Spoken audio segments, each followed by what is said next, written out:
Se quiser, se souber aqui pôr o celular a funcionar, senão... De qualquer maneira, eu venho aqui representar uma associação que se chama Associação contra a Exclusão do Desenvolvimento, que foi criada por presos, também um pouco na sequência da intervenção anterior, e foi criada há uns 16 anos, e portanto, de tortura se sabem bem, embora não seja sobre isso que eu venho falar, mas já agora, porque estamos ainda de notícias, eu gostava de dizer a propósito da tortura, que ontem me chegou a informação, não tenho ainda a confirmação, mas de que alguém, um homem basco, terá sido transferido a semana passada, sexta-feira concretamente, para Madrid, depois de uma semana que desapareceu da circulação na cadeia de Monsanto e chegou a Madrid diretamente para o hospital. Isto para ver, isto não é todos os dias, evidentemente, mas todos os anos várias cenas destas acontecem nas prisões portuguesas. Não é disto exatamente que eu queria falar, eu não posso deixá-lo de fazer depois de uma intervenção formal. Eu queria-vos falar de uma... Queria-vos falar de um trabalho de investigação que eu fiz há 10 anos atrás, com imigrantes aqui em Lisboa, e uma das conclusões que se pôde tirar das muitas entrevistas que fizemos na altura, e que está publicado em livro, era que os imigrantes, muitos deles do Brasil, da África e também do Leste, mas estamos a falar mais da lusofonia com certeza aqui, eles tinham a ambição, a esperança e a concretização, de alguma maneira, de que em Portugal iam encontrar melhor justiça do que aquela que encontravam nos seus países. Perceba-se o que entendem por justiça. Justiça entendem ter a possibilidade de trabalhar, ter a possibilidade de sobreviver a partir do trabalho.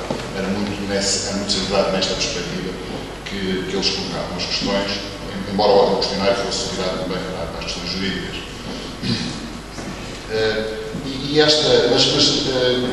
O que eu vos queria falar a este respeito é de um pormenor, que não é assim tão pormenor, e era sobre isso que eu gostava de centrar a minha intervenção. Diziam eles que melhor que em Portugal era a Inglaterra, nomeadamente os cabo-verdianos, que têm uma diáspora que passa exatamente por Europa, por Portugal, pela Holanda, pela Inglaterra também, pelo Canadá. E eles têm, portanto, uma noção que eu diria paradigmática, idealizada, de que a justiça não é a justiça para eles em concreto, porque muitos deles vivem em condições que nós não quereríamos viver, como foi dito também aqui atrás. Mas eles têm uma ideia de que há um progresso na justiça e Portugal não é o primeiro. Não. Embora seja melhor do sítio onde eles vão. E esta reflexão passa também por ter atenção, por exemplo, a um programa muito interessante que passa na televisão, o Equador, provavelmente alguns de vocês veem, e a questão central que Miguel Sousa Tavares põe é esta, entre inglesas e portuguesas, a propósito de direitos humanos, a propósito da tortura em África, concretamente. E essa é... Obrigado, é mesmo a propósito. Muito obrigado. E é precisamente esta comparação que subjaz em muitas intervenções aqui entre o que é Commonwealth, o que é que foi o Império Inglês, o que é que foi o Império Português, que eu gostava de fazer umas breves referências a propósito exatamente da construção da lusofonia. A construção da lusofonia que deve ter, como também já foi dito, e é este um dos objetivos desta mesa, os direitos humanos no sentido daquilo que o Dr. Ribeiro disse exatamente, da dignidade das pessoas serem reconhecidas mutuamente entre si. E agora compreendem porque é que eu, representando uma associação de presos, venho aqui falar disto precisamente. Porque um dos problemas de justiça que fundamentalmente ocorre nas sociedades e na civilização ocidental é uma hipócrita tentativa de reconhecer toda a gente como iguais, exceto alguns. Entre eles, evidentemente, os pretos. E dentro desses presos, certamente, os pretos. E porque a contagem dos estrangeiros que fazemos é muito... em qualquer questionário, em qualquer tipo de inquérito que se faça, vamos verificar que brasileiros, por exemplo, estou a contar com a história brasileira, que a propósito daquela investigação que eu vos falei há bocado, aconteceu. uma senhora que chega ao aeroporto e é travada pela polícia de uma maneira agressiva. E a senhora estranhou e queixou-se. E o polícia disse, esta história é contada por ela, a senhora é brasileira, desculpe. Quer dizer, qualquer pessoa que foi vítima de, ou melhor, não digo qualquer pessoa, muitas testemunhos de vitimização deste género vêm-se queixar, nomeadamente nos presentes também acontece, de que os mais castigados com a arbitrariedade das autoridades têm marcas de civilização, têm marcas de colonialismo, têm marcas de pele. E, de facto, há aqui um problema. E este problema é um problema humanitário, é um problema de respeito pelas pessoas, é um problema da justiça, mas também é um problema civilizacional. E é aqui, neste ponto, que eu gostava de insistir um pouco. Os direitos humanos foram criados para explotação. Eu vou ser, evidentemente, muito rápido, não vou ser mais polémico do que provavelmente exato, mas me parece que não estou a falhar à verdade. Quer dizer, o Ocidente criou e desenvolveu os seus direitos humanos, de resto contestado por outras civilizações, que a pouco e pouco foram vingando e dos quais eu acho que existe mérito. Por isso estou a falar deles e para eles e para respeitá-los. Mas as primeiras organizações de direitos humanos foram criadas na Europa na mesma perspectiva que eram criadas as associações de desenvolvimento. Vamos trazer a boa nova a eles. Levamos a fé. Enfim, mas uma versão moderna, não é? Levamos aquilo que temos para que eles se adaptem a nós. E, portanto, a ideia era que os países atrasados, os países em desenvolvimento, ainda não tinham os direitos humanos e não tinham o respeito pelos direitos humanos que nós tínhamos no Ocidente e que, portanto, nós íamos fazer, nós, associações de direitos humanos, íamos fazer esse trabalho. A partir dos anos 90, há uma reversão nestas políticas das associações de direitos humanos que reconhecem a necessidade de se virar para os seus próprios países de origem para desenvolver trabalhos na área dos direitos humanos. E este é o que eu chamo aqui os sinais do tempo. Sinais do tempo. A necessidade de os direitos humanos serem uma bandeira cívica na Europa e nos Estados Unidos. Muito rapidamente também, se virem o aumento do número de presos, sobretudo nos Estados Unidos, mas também na Europa, muito a propósito da guerra contra a droga, vão perceber que há aqui um sinal que tem a ver com a justiça criminal, mas que é um sinal que se pode estender ao resto da sociedade. Um filósofo alemão da Escola de Frankfurt precisamente assinala este tópico e que é a necessidade, na época em que estamos, deixarmos de falar, ou melhor, aquilo que é fundamental do ponto de vista dele, para pensar a emancipação dos povos, deixou de ser a política ou a economia e passou a ser a respeitabilidade das pessoas, ou melhor, o ataque que a civilização ocidental deve fazer à falta de respeito, ao desrespeito. Desrespeito entre as pessoas, mas também a pensar nesta nossa herança pós-colonial. Nós temos um problema, eu já estou a demorar muito tempo, não é? Bom, mas recorde-me, por favor, mas vou tentar agora ser um bocadinho mais rápido. O industrialismo capitalista, ao contrário de anúncios mais idealistas, tem problemas graves, como todos sabemos. Um deles, a demografia, outro deles, o ambiente. O crescimento demográfico é uma coisa que ninguém sabe exatamente como altura se foi completamente ultrapassado, sim, mas daí a vermos os desenhos da demografia traz-nos problemas complicados. Não sei se é viável ou sequer se a gente pode, por simplesmente, aceitar um desenvolvimento demográfico com aqueles valores e são mais extraordinários se nós virmos o tempo para trás como é. Por outro lado, em termos da degradação do ambiente, as situações graves estão ali assinaladas e passam também pela Europa com muita força, como estão a ver, e nomeadamente a desertificação que está prevista para acontecer aqui em Portugal a propósito do aquecimento global. E, portanto, nós temos problemas graves, o resto do Brasil também está ali assinalado com alguns problemas neste sentido. E esta conjuntura, não é? É uma conjuntura que nós temos que tratar e faz parte aqui dos contextos de crise. E o progresso no sentido tradicional, o progresso de civilização industrial é de facto um problema, e a emancipação como dilema moral, como dizia o Lee Wannett, ou como muitos de nós falamos, é também uma discussão recorrente. Quer dizer, cada vez que há crise, ou mesmo sem crise, há quem diga que há aqui um problema moral, que é uma coisa que tem a ver com uma certa ligeidade das questões religiosas, nomeadamente, e que tem levado as pessoas a sentirem-se um pouco desorientadas, como podemos chamar de anomia. E esta questão da moral é uma coisa que volta a vir ao de cima, e a lusofonia, creio eu, que é, em grande medida, uma questão moral. Uma questão moral de pertença, uma questão moral de identidade dos povos, uma questão moral de mútuo reconhecimento que deve ser, como disse a André Galpedro muito bem, deve ser feito de frente e com a cabeça erguida e assumindo os erros do passado, como as virtudes do passado também existem. Na verdade, se fosse o que eu vos estou aqui a mostrar é um índice de felicidade no mundo, na verdade, os nossos países da lusofonia não estão felizes. Isso é claro. E não estão felizes, não está ali explicado porquê.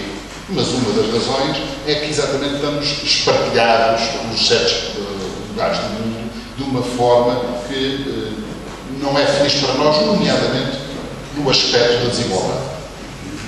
Todos estes países lusófonos, sofrem de altíssimos níveis de desigualdade social, que podem ser medidos do ponto de vista sociológico, através da comparação daqueles que têm maiores rendimentos com aqueles que têm menores rendimentos. E essa característica está muito associada, é uma característica, digamos assim, económica, mas está muito associada a este índice de felicidade, e está muito associado também aos problemas sociais mais variados, entre os quais as prisões e as doenças.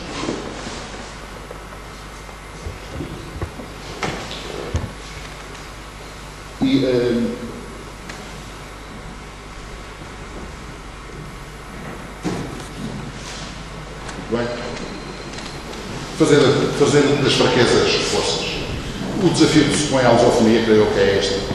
É como é que, numa situação em que uma comunidade se sente fragilizada, nomeadamente no caso português isso é muito claro, no caso brasileiro é menos claro, no caso angolano é menos claro, neste momento, como a lei já chamou a atenção também, mas se quiserem ver-nos a nós, a partir da África e a partir da América, como exemplo daquilo que aconteceu de uma certa arrogância que também aqui já foi falado e que afinal de contas não tem razão de ser na prática, porque estamos todos sujeitos aos ciclos económicos que não dominamos de todo, mas para os quais podemos, através de uma coesão social que não é por aí que somos afamados, através de uma outra moral que nos permita, mas por essa que nós queremos reivindicar para nós próprios essa outra moral, mas temos que a construir em função de critérios que põem em causa o nosso status quo, nomeadamente as nossas desigualdades sociais, nomeadamente a nossa falta de alegria, a nossa falta de felicidade comparativamente com outros países. Temos que encontrar alegria para conseguir desenvolver novas políticas mais igualitárias e com respeito, evidentemente, pelos direitos humanos, porque os direitos humanos é que vão permitir, direitos humanos significa a possibilidade de todos existirmos, não é aquela coisa de desenrasque-se quem pode e quem tem competências para tal, como se houvesse algum mérito, como se o critério de mérito fosse alguma coisa que seja respeitada por norma, entre nós ou entre outros. Não é? Portanto, vamos arranjar idealismos que não nos servem para coisa nenhuma, mas que servem sim para nos desculpar ou para olvidar, por exemplo, situações que têm a ver com prisões, situações que têm a ver com bairros que nós dedicamos à diáspora dos outros, com o alinhamento à nossa própria diáspora e que, no fundo, implica um remodelar e um assumir de responsabilidades que até agora não têm sido, e suponho que todos de acordo, não têm sido suficientemente fortes. Para acabar, os direitos humanos foram efetivamente usados, nomeadamente no Equador e Somortas, foram efetivamente usados internacionalmente por, nomeadamente ingleses, para atacar interesses portugueses. Isso é verdade. Isso é verdade. Os direitos humanos podem ser usados pelos lusófonos para se se transformar em gente mais feliz. Obrigado.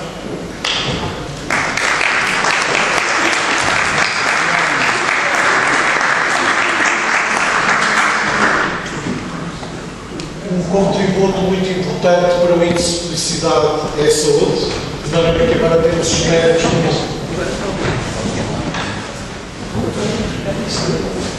Quer começar por mim?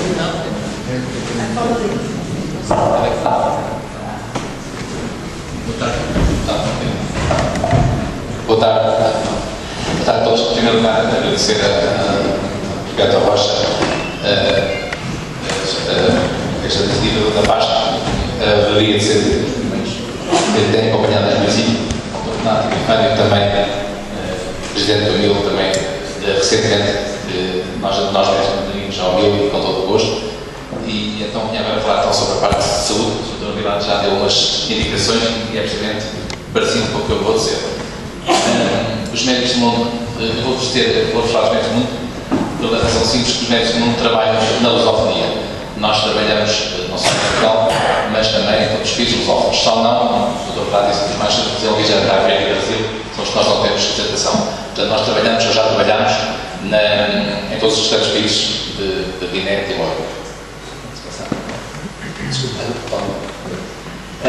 Muito rapidamente, nós nascemos com o Bernard Kutsch, que todos devem conhecer, quem sabe falar, Ministro de Saúde em França e dos negócios estrangeiros, e fundou os médicos do mundo. Depois, no ano 80. Em 89 chegámos a Portugal, estamos em Portugal, e estamos aqueles países que estão ali em baixo, que já lista de países onde estamos a ter médicos do mundo. Em Portugal começámos no ano de 1989 e a primeira coisa onde andámos foi precisamente, não sei se diz, mas foi em Timor. É engraçado, em vez de começar em Portugal, começava logo por Timor. Em 1989, quando havia aquela crise todos já. Nós somos, talvez, mas fundamentalmente, razoavelmente, positivos. Também não está aqui o meu colega da saúde que está ali, que também tem a mesma luta que nós. Os cuidados que nós fazemos desde o Natal, depois já a saúde, e são cuidados com mais saúde, portanto, isso é comum, já todos já têm. O nosso lema que fazemos sempre, que é o nosso lema já internacional, lutamos contra as doenças, até mesmo a injustiça e mesmo a posse dos direitos humanos. Não é só as doenças físicas, nós temos também as outras doenças sociais, e portanto nós defendemos sempre direitos humanos, sempre que podemos. Sentimos também que seguimos a Organização Mundial da Saúde da Almada, em 79, saúde civil erradicada, como todos acho que sabem isso, e denunciamos, como tal, as justiças sociais, portanto não é só saúde.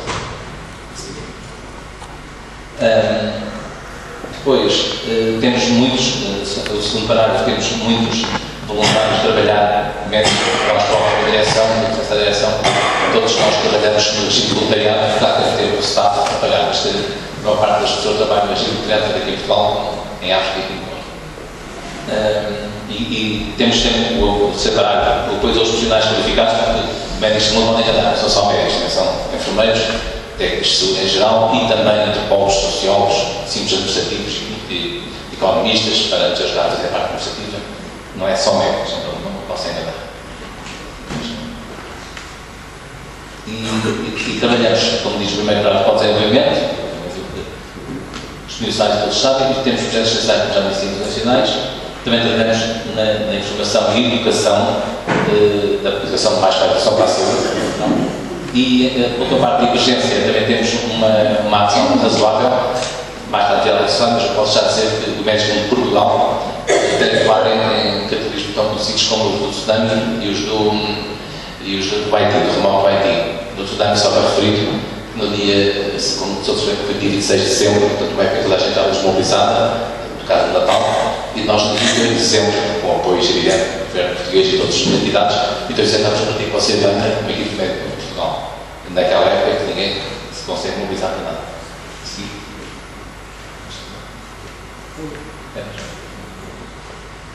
Em Portugal, temos de trabalhar com alguns números que estão ali. Os projetos onde temos, como eu já disse, são todos estamos ou estivemos desde a Guiné e Timor-Leste. Em Portugal temos em Lisboa, Porto e Évora, em vários projetos. Eu digo que estivemos, o que tivemos era Guiné, Bissau e Angola, que tivemos que encerrar, como sabem, os médicos do mundo, como toda a gente, já chegou à crise. e então tivemos que fechar no ano passado os projetos de Angola e da Guiné por falta de apoio monetário. Portanto, temos salários dos restantes países. Em Portugal, trabalhamos neste tipo de coisas que estão a dizer, a SIDA, a saúde mental, apoio psicossocial, várias coisas, mas cá em Portugal. As pessoas beneficiárias são as pessoas sem abrigo. Só vou citar um caso para notar, em todos os casos, temos uma carrinha oferecida por uma iniciativa de caminhonetas, de automóveis, que nos ofereceu uma caminhonete que vamos todas as noites, de segunda a sexta, para os bairros formados de expulsa, não podem entender, etc., fazer ação de apoio a imigrantes ou outros sem abrigo. Há alguns projetos cá na Grande Lisboa que nós temos ali, então, só talvez citava o segundo batata da esquerda, que é o mais recente, a promoção de saúde mental juvenil, que foi lançada há pouco tempo, referir a vocês que nós temos tido apoios de gente conhecida a nível nacional, que têm sido muito úteis e, claro, tido gracioso. Eu cito aqui a doutora Maria Barroso, tem sido uma excelente amiga nossa, e neste projeto de saúde mental, a apresentadora de televisão, Silvia Alberto, que tem graciosamente trabalhado connosco. No Porto temos estes projetos também. Eu talvez reforçasse aquele dos idosos no Grande Porto, que é uma das mais que nós mais temos, mas temos também as outras que estão ali referidas. Em Évora, temos, sobretudo, como sabem, no Alentejo, as pessoas estão muito isoladas em várias localidades e nos montes, e, portanto, nós temos apoio pelo telemóvel. Está a falar da pergunta, para o telemóvel, ajudamos muitas pessoas que temos a ver as pessoas no telemóvel e elas comunicam com os nossos equipes que estão em Évora ou no Alentejo, e muitas vezes nós prestamos este apoio mesmo à distância. Os projetos nacionais já estão escolhidos todos, e tal em 2012 e na emissão em como já disse, tivemos cessar de dificuldades económicas. Os outros ainda vamos mantendo, por enquanto. Projetos nacionais, como o Sr. Frato falou, que é daqueles que falou, HIV, malária, tuberculose e as doenças infecciosas em geral, óbvio, incluído. E também parte da perna infantil, que eu também referiu, estão em todas as doenças que foram aqui referidas, que são as doenças próprias do chamado terceiro mundo. E emergência em baixo, que eu já referi há pouco, temos ajudado o professor Nicola na Guiné-Bissau, em São Tomé, e o Paulo Sonano, que eu falei da Ceilândia, Haiti, as 6 em Moçambique, penso que há uns 2 anos, e curiosamente, apesar de sermos uma coisa muito pequena, em Portugal, tivemos no Iraque e no Afeganistão, na assistência pós-conflito, e só uma curiosidade, quando foi aquele trágico acontecimento com o Sérgio Vieira Canhão, nós também lá estávamos e fomos escolhidos, mas não foi ninguém da nossa parte, portanto fomos expulsos lá. Projetos nacionais de Moçambique, agora com outros que vamos referir, controle da malária, está à frente, e em Moçambique também temos aqui o apoio que nós temos de malária, normalmente à volta da ilha de Moçambique e Nampula e distritos à volta. Aqui o preço da HIV-Sida, que também temos em Moçambique, também na zona da ilha de Moçambique. Eu tive o orgulho de dizer, eu escolhi esta coisa, porque achei que a ilha de Moçambique, todos sabem, é um lugar muito emblemático da lusofonia. Já vivi, todos já tiveram saber, estou a dizer que é verdade. São temas que também estamos sobretudo a controle, neste caso é controle das gravidezes da adolescência. Depois este que eu falei, pode passar à frente. E depois também temos lá a prevenção da HIV-Sida. Nós, o HIV-Sida, desde há que existimos em 2019, tem sido nossos grandes emblemáticos. Nessa altura, como em 2019, hoje ainda é problemático, mas na altura ainda era mais problemático há 13 anos atrás. E nós, em todos os países onde estamos, fizemos sempre prevenção primária, com a informação, com a educação do HIV-Sida. Em Timor-Leste, continua muito florescente este projeto da saúde materna infantil. Eu tive orgulho de ir lá a inaugurar. E atrás de todo, penso que eles querem ver. A comunidade saudável também tive Timor-Leste, mas também foi também estudos da parte vertente materna infantil. Nós fazemos tudo, como digo, à base do voluntariado. Estamos ali disponíveis às pessoas. Se todos quiserem ajudar nós temos, alguns voluntariados, mas curiosamente, aqui poucos médicos na parte do serviço, uma parte das pessoas que não querem colaborar connosco são os médicos. Já tem pouco tempo de tentar muito lá fora. O resto é enfermeiros, o resto é gente mais ou menos assim. Os projetos nacionais, tudo aquilo é, como disse há pouco, a coisa administrativa também é muito importante, termos administrativos, economistas, sociólogos, antropólogos, temos tudo. Portanto, não é somente informáticos que nós precisamos, portanto, todas aquelas áreas são importantes para voltarmos. Temos esta linha, aquelas linhas de a gente fala lá da porcentagem para o rédito comum, temos alguns mais, que é mais vários. Fontes de financiamento. Isto agora, para já, isto é a parte crucial. O país todo, mas é sabe que isto tem disso nós também, na nossa sede nacional, já dizíamos para metade dos funcionários e os que lá estão para receber por inteiro. E então, todas estas fontes de financiamento que eu vou lá há 10 anos, e sei que era antes, agora está tudo. As cotas de sócios, as cotas de sócios não pagam cotas, não podem. Os donativos particulares de empresas, todas as empresas que antes eram muito, agora já vão por duas razões. Linhas de financiamento, isto tudo cabões, vamos dizer como é que está. E a Comissão Europeia também tem diminuído bastante. Fundos retidos em campanhas também está muito mal. Temos tido depois, felizmente, várias vezes a PT e outras, mas também todos darão as suas dificuldades. Os nossos contatos em Lisboa, em Porto e em Évora, foi interessante. Muito obrigado.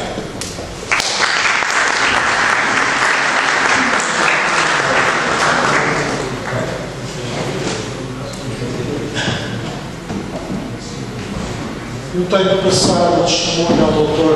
Alarcão Trónico e já vamos com meia hora de atraso em relação ao que estava previsto, mas de qualquer maneira abre-se agora um pequeno pedido de debate e pedia quem quisesse colocar questões, colocasse de maneira sintética e objetiva. Dr. Neto Rocha. Eu gostaria de cumprimentar todos os participantes da mesa, em particular o Sr. Rui Vilar, a quem apresentámos este projeto, este congresso há mais de um ano e que desde logo nos deu apoio. Gostava de perguntar à Diana Adringa e ao António Torres se, na vossa experiência, têm tentado contactar e criar sinergias com associações que tenham o mesmo objetivo e que estejam no espaço lusófono ou, mesmo em território português, se associações com preocupações semelhantes, as vossas têm alguma semelhança de preocupação, se criam sinergias e têm pontos de contacto. Parece-me que este é um momento importante das sinergias e das redes. E gostava de pôr uma questão ao Sr. Rui Vilar. Ao que elaborasse um pouco, se fosse possível. Eu acho que hoje estamos perante um novo fenómeno, que é a violência económica.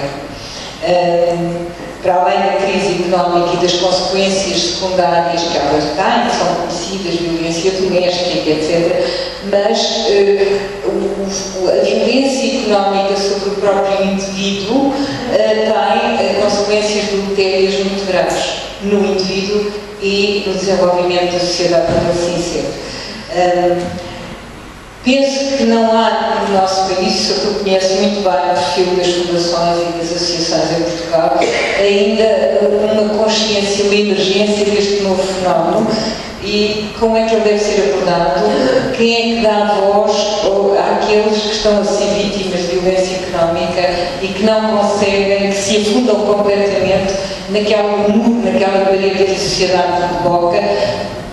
Como é que se ultrapassa isso? Muito obrigada. Não sei se há mais questões, juntávamos as questões e depois,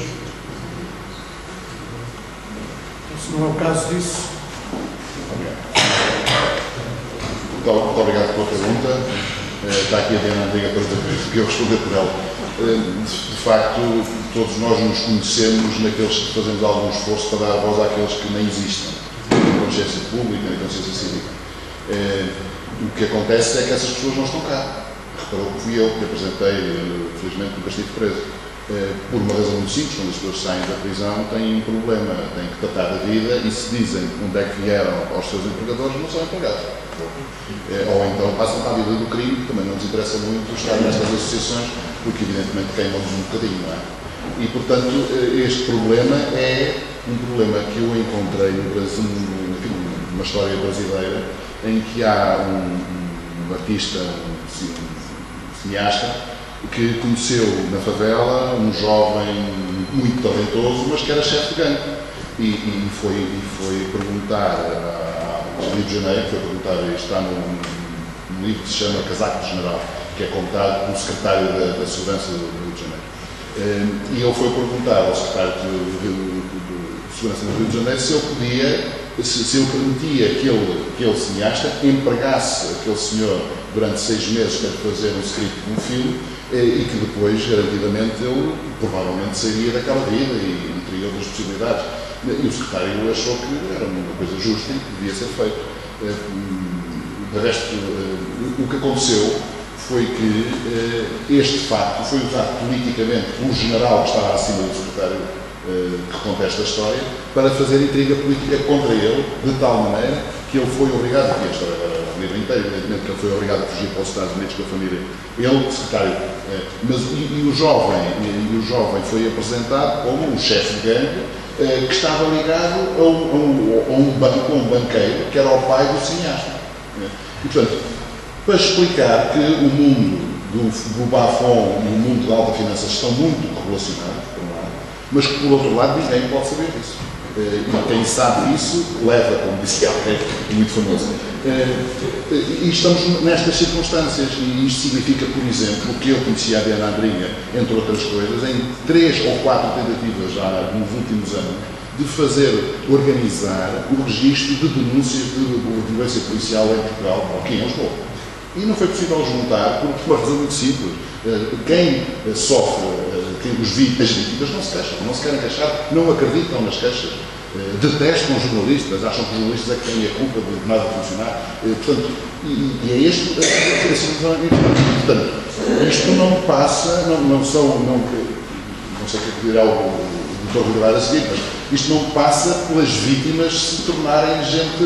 Não, os abusadores têm que organizar pelas vítimas uma sociedade diferente do que é outra história. Deixa-me só pegar nisto, porque eu acho que eu comecei o APD porque eu conheço muito bem todas estas associações, melhor do que provavelmente a APT, é relativamente recente e criou-se sobretudo pela luta por Portugal ratificasse o protocolo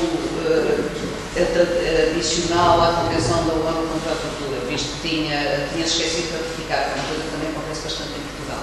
Sim, senhora, fingimos que aceitamos, mas depois esquecemos de tornar prática.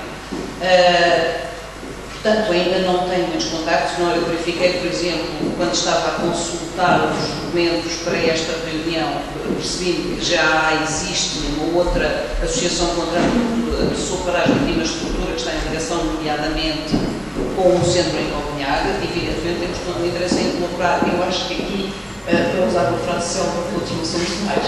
Agora, a verdade é que é muito difícil que sejamos, porque defender presos de uma forma geral não é simples. De uma forma geral, a consideração de delinquentes estão muito bem. Mesmo entre presos políticos, a minha tese é muito simples. Eu, como presa política, tenho uma tese que é: eu não admito que façam a qualquer outra pessoa aquilo que não admitia que fizessem a mim enquanto presa política. Os presos comuns têm exatamente os mesmos direitos que eu, enquanto cidadã. Mesmo entre presos políticos, às vezes é difícil conseguir esta simpatia para com os presos comuns, porque são vistos como delinquentes e, de facto, há um estigma. E é contra esse estigma que é preciso lutar. Agora, isto leva tempo. Eu acho que cada uma das nossas associações vai tentando pegar novas coisas. E estamos em contacto com outras, nomeadamente ao nível do Brasil, até por causa dessa relação entre presos políticos e presos comuns, com um grupo chamado Tortura Nunca Mais. Já fizemos reuniões em conjunto e tentamos unir-nos o mais possível, porque a nossa tese é que os direitos humanos têm de ser respeitados e o outro tem de ser sempre visto como alguém que é exatamente igual a mim em direitos. Em direitos, provavelmente, também, mas em direitos tem de ser. Por outro lado, tudo quanto este país tem vivido nos últimos tempos tem servido para criar, por um lado, um certo ódio às pessoas da terceira idade, esses malandros que gastam com as suas reformas milionárias o dinheiro que os outros coitadinhos não têm, e por outro lado, um ódio à juventude, porque são uma camada de calazeiros que querem estudar em vez de estarem ali a trabalhar na produção. Foi aquilo que nós lutámos todos para que pudesse deixar de acontecer. E, portanto, ainda por cima, jovens, mesmo de bairros degradados, é muito difícil de arranjar alguém que saia à rua para protestar pela morte do Cuco. As pessoas têm medo, as pessoas acham que não é uma causa de muito doida. A questão é que as pessoas gostam muito de defender causas religiosas e estas que não são, não têm problema nenhum, são fundamentais para a nossa viabilidade. Eu acho que quando nós permitimos a democracia, somos nós que nos. E é essa questão que para mim é básica. É que eu me recuso que a democracia faça em meu nome, porque essa fazer em meu nome, a ditadura não fazia. A democracia faça em meu nome atos que eu considero indignos, repugnantes e que todos nós devemos lutar contra eles. Para mim, esta é a questão essencial. Mas, infelizmente, não diria que eu estou a achar.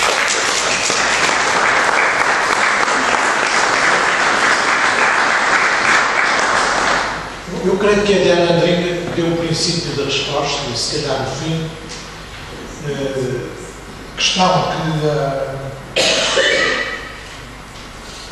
que a doutora Perpétua Rocha colocou é uma questão enorme e a única resposta que eu neste momento dou, porque estou a começar a ficar eufórico, é dar voz aos que não têm voz. E esse é o papel de iniciativas como esta.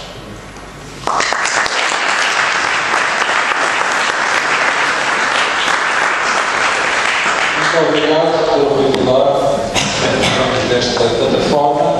Passamos então de imediato à próxima plataforma Cultura, Educação e Língua, que será presidida pelo professor José Leitão e terá representantes das seguintes associações: do Centro de Literatura e Culturas Lusófonas e Europeias, o CLACUL, José Eduardo Ferreira, presente. Chamo também à mesa representantes das associações que se inscreveram para este painel, esta plataforma: a Anglo-Portuguese School of London Trust, a Associação Portuguesa de Poetas e a Associação 8 Séculos de Língua Portuguesa.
é com o maior gosto que modero esta mesa, até porque ela corresponde a uma área das minhas preocupações tradicionais, diria quase, desde jovem ou desde criança.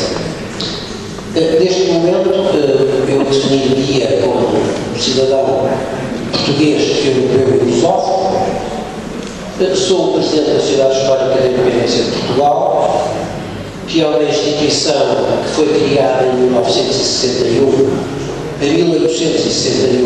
por Alexandre Plano, digamos, e 40 patriotas que correspondiam à aristocracia intelectual da época e que é matricial, na minha opinião, na progressiva construção da lusofonia, por um lado, porque se não tivesse havido 1º de dezembro de 1640 e a vitória da Guerra da Restauração, não havia lusofonia. Portugal, o seu antigo império colonial, expressar-se-ia em castelhano. O Brasil não existiria, seriam 2 ou 3 nações de línguas diferentes, certamente espanhol, francês, holandês, eventualmente inglês. Não teria havido, digamos, presença soberana de Portugal na Conferência de Berlim, portanto os países africanos de língua oficial portuguesa não teriam as fronteiras que hoje têm, ou nem sequer existiam, e consequentemente não seriam projetos de Estado-nação, ou já Estados-nação, mas realidades pluriestaduais e plurilinguísticas. E nessa perspectiva, digamos, há 152 anos que a Sociedade Histórica vem trabalhando em colaboração com a Sociedade de Geografia, sua irmã ligeiramente mais nova, uma é de 61, outra é de 68, com as 4 academias, com o Centro Nacional de Cultura, digamos, e com as instituições culturais de referência da sociedade portuguesa, e com as universidades, os bibliotecas, o sistema português de ensino superior. Eu sinto, digamos, pessoalmente, as questões, digamos, da progressiva construção, quer de uma comunidade lusófona, quer de uma cidadania lusófona, digamos, por razões de natureza familiar e por razões de natureza profissional. As razões de natureza familiar é que eu tenho um ADN regular, o meu tio bisavô Alfredo Troni, que deu o nome à segunda avenida mais importante de Luanda, que ainda hoje tem o seu nome, portanto a perpendicular original, foi uma figura de referência da sociedade angolana da transição do século XIX para o século XX. É o pai da literatura angolana, portanto escreveu um livro, uma novela bilingue, chamada Nhamuturi, ou seja, a senhora viúva, em português e pioco, que retrata a vida cotidiana da Luanda da transição do género. E, digamos, se quiserem, da ocupação do leste. Por outro lado, ele próprio, enfim, era um grande jurista, era advogado, o pai era professor de Direito em Coimbra, e, portanto, nas partidas dos dois irmãos, o outro irmão era o meu bisavô, que era médico, ficou, digamos, ao jurista, como era lógico, a biblioteca do pai. E, portanto, ele levou-a para Luanda, era a maior biblioteca portuguesa ao sul do Saara, por sua morte doou à Câmara Municipal de Luanda, e hoje e depois foi a matriz da Biblioteca Pública de Angola, hoje, enfim, a Biblioteca também Pública de Angola, e de facto também o senhor era socialista e coloniano, deveria ser republicano, embora nunca se tenha afirmado como tal, e foi o autor material do diploma legislativo provincial do então Governador-Geral de Angola, comandante Vasco Guedes de Portugal e Menezes, que criminalizou a escravatura. Por razão porque, enfim, por decisão esclarecida do Presidente Agostinho Neto, lhe foi mantido o nome da rua, numa altura em que, digamos, em Luanda todas as ruas mudaram o nome. Por outro lado, por uma razão, como dizia, da natureza profissional, porque tive o gosto e honra durante 3 anos ter desempenhado, obviamente, para o BOR, com todas as ONGs e todas as associações, digamos, fins desinteressados, as funções de secretário-geral da AUP, que é a Associação das Universidades de Língua Portuguesa, que é 10 anos mais nova do que a CPLP, é de 86, criada em... Não tinha visto o professor João Martins, que é cumprimento como está a amizade. Criada em 1986 na cidade da Praia pelo saudoso reitor da Universidade Técnica, professor José Simões Lopes, com um pequeno grupo de reitores de universidades brasileiras e de universidades africanas, e que foi o primeiro, se quiserem, pilar da CPLP na vertente da educação, ciência e cultura em língua, ou melhor língua, educação, ciência e cultura. Portanto, hoje, se quiserem, do ponto de vista formal, a CPLP tem no pilar da educação, ciência e cultura, porque enfim a língua é subjacente, é transversal, é comum, tem, se quiserem, 2 pilares. Um pilar formal, que é o ILP, o Instituto Internacional de Língua Portuguesa, com sede na cidade da Praia, e cujo presidente, enfim, há pouco ouvimos falar, e a própria AULP, a Associação das Universidades de Língua Portuguesa, que é exequo, digamos, a principal ONG de referência, o membro colaborador permanente, digamos, de referência da CPLP, portanto, na vertente do sistema educativo e da cultura, da ciência e da investigação.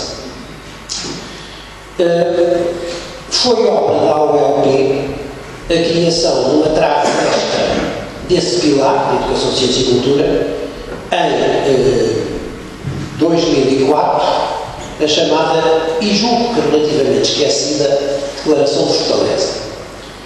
Ora bem, a Declaração de Fortaleza foi uma proposta portuguesa da então ministra Graça Carvalho, sob proposta da AULP, em que se queria, e assinada, por todos os 7 ou 8, não sei se tinha outra assinada, mas não era independente, portanto, os 7, dos então 7 da CPLP, a criação de um sistema de mobilidade de docentes e discentes no espaço da CPLP, que, se quiserem, decalcado do programa Erasmus, portanto, era um Erasmus da lusofonia, que ainda se andava à procura do nome, não se sabia se havia de chamar Agostinho da Silva, se havia de chamar Machado de Assis, se seria o nome de um escritor africano, mas que no fundo, digamos, era a matriz do Erasmus, e que previa simultaneamente o reconhecimento recíproco das graduações e pós-graduações, mestrados e doutoramentos e outras pós-graduações, digamos, nas diversas instituições do sistema universitário de língua portuguesa, e que, digamos, caberia à AULP, digamos, um certo follow-up, uma certa monitorização e acompanhamento. Eu perdi, confesso, as notícias, digamos, da concretização da Declaração de Fortaleza, embora, enfim, recorrentemente a ouça citar como uma espécie de Magna Carta ou de documento fundador, digamos, do pilar institucional Educação, Ciência e Cultura, repito, digamos, em paralelo com o ILP, que é uma criação do chefe de Estado e do governo da CPLP, um é um parceiro social, digamos, com estatuto especial, o outro é um órgão da CPLP. Nessa perspectiva, enfim, eu iria agora passar a palavra aos meus 2 colegas de mesa, que era o professor José Eduardo Franco, que nos representa, que em representação do CLEPU, que muita obra foi feita precisamente na vertente da defesa da língua e das culturas portuguesas e lusófonas, bem como à doutora Marta Martins, que nos representa a Associação dos Séculos de Língua Portuguesa. Há uma questão que eu, enfim, antes de calar, me gostava de pôr, que é uma questão que eu ponho a mim próprio, mas que eu ponho, enfim, aos membros da mesa e aos participantes, que é a utilidade ou a inutilidade de um acordo ortográfico. Eu há pouco ouvi defender com calor, enfim, eu represento o ILP, e confesso que fiquei um bocado calado, no sentido positivo. A minha posição era um bocado a oposta. Portanto, não me pareceu mal um acordo desde que ele seja supranacional, ou seja, desde que a sua definição e concretização e ferramenta tecnológica parta da própria CPLP ou da organização da CPLP. E o ILP, se tiver logística para isso, a CPLP tiverem vontade política para dar direção logística, parece-me ser adequado. Porque, citando, enfim, um amigo meu, que não cito o nome, porque eu não autorizou, nem deixou de autorizar, digamos a citar, mas acho que era excessivo citá-lo, quando escreve segundo a grafia antiga, põe depois OBS, não escrevo de acordo com o acordo que Portugal celebrou consigo próprio. Portanto, enfim, para que haja de facto acordo ortográfico, ele tem que ser celebrado além de Portugal por alguém. E por alguém muito importante, digamos, no universo da língua, o Brasil, Angola, Moçambique, pelo menos, Cabo Verde, certamente. E de facto, enfim, na anglofonia, na francofonia, na hispanofonia, não há acordo. Portanto, não há um acordo entre a Inglaterra e os seus antigos domínios, nem entre a Inglaterra e a Commonwealth, entre a França e a União Francesa, entre a Espanha e a América de língua espanhola, e, no entanto, a língua é a mesma, porque é viva. Eu penso que, do ponto de vista da aceitação de uma língua como língua de trabalho das organizações internacionais e como língua de negócios, haja utilidade em que a matriz seja, embora cuidado com a sintaxe. Mas confesso que não tenho, como cidadão, uma opinião completamente formada sobre o mérito ou o demérito do acordo que Portugal celebrou consigo próprio e, portanto, aproveitava para dar a palavra aos meus colegas e à Assembleia para que façamos essa reflexão que eu, enfim, nunca vi ser feita, a não ser numa postura maniqueísta. Os que dizem mal e os que dizem bem, mas nunca vi uma avaliação distanciada e objetiva. Muito obrigado. Passo agora a palavra ao professor José Eduardo Franco.